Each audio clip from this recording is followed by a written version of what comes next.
Et si la véritable raison pour laquelle on ne nous montre pas encore la nouvelle apparence civile de Lila ou son costume de détenteur du Miraculous du papillon n'était pas un oubli, mais un plan narratif très précis? Car tout dans Miraculous est toujours plus calculé qu'il n'y paraît. Repensons à comment chaque saison démarre. La saison 2, par exemple, commence fort avec la révélation que Gabriel est le papillon, un twist majeur qui redéfinit toute la perception du spectateur. Il ne s'agissait pas d'une surprise pour Ladybug. Non, on entend que c'est un secret entre le public et le scénariste. Et aujourd'hui, nous sommes dans un cas similaire. On sait déjà que Lila est HWM actuelle. Oui, mais on ne sait rien de sa silhouette transformée, de ses couleurs, de sa prestance réelle avec ce pouvoir. Alors la vraie question devient, pourquoi ce choix de ne rien montrer? Pourquoi ne pas révéler son design dès la fin de la saison 5?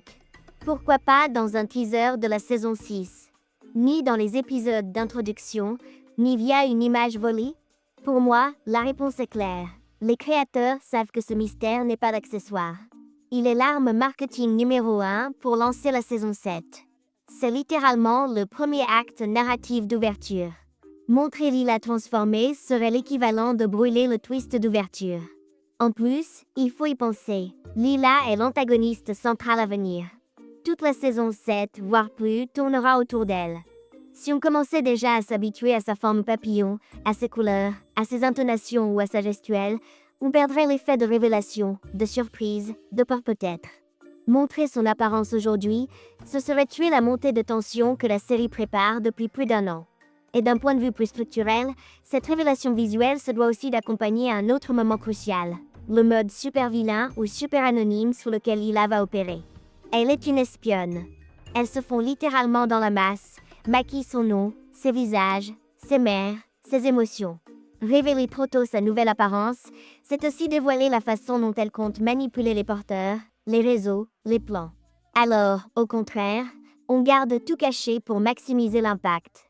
Et c'est cohérent. Si elle se transforme via un design ultra inédit, différent des précédents détenteurs du papillon, et qu'elle est introduite en scène de suspense, avec ambiance, montage parallèle et contre-plongée visuelle, on obtient une ouverture de saison spectaculaire. C'est ce que la série veut. C'est ce qu'on attend.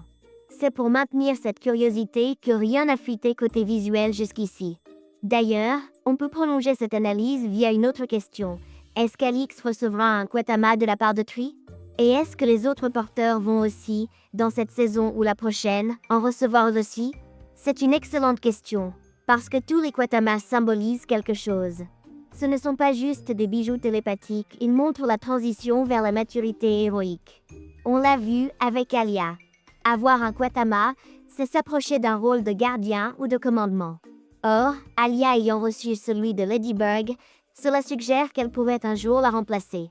Si Alix reçoit le sien depuis le futur, et si Lucas aussi en a un depuis la saison 5, alors que reste-t-il aux autres porteurs? Rien ne les empêche de les recevoir, bien au contraire. Dès l'instant où un porteur commence à prendre plus de responsabilités, plus de conscience, plus de mémoire sur les missions et leurs décisions, le Quatama devient presque une exigence.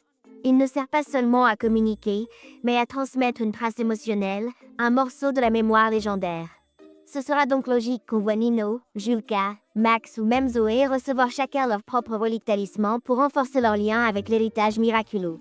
Et dans cette matrice nouvelle où les porteurs deviennent plus adultes, où les mensonges pèsent sur les épaules de Marinette, où Lila dans l'ombre manipule tout, ces objets deviendront essentiels pour créer de la cohésion ou au contraire, de la rupture. Alors surveille bien ce que construisent les auteurs. Leur silence visuel autour de Lila est intentionnel. Leur lente distribution des Quatama est calculée. Tout ça, c'est stratégique. Parce que dans Miraculous, le pouvoir ne vient pas seulement des Miraculous eux-mêmes, mais du bon moment pour montrer qui les porte.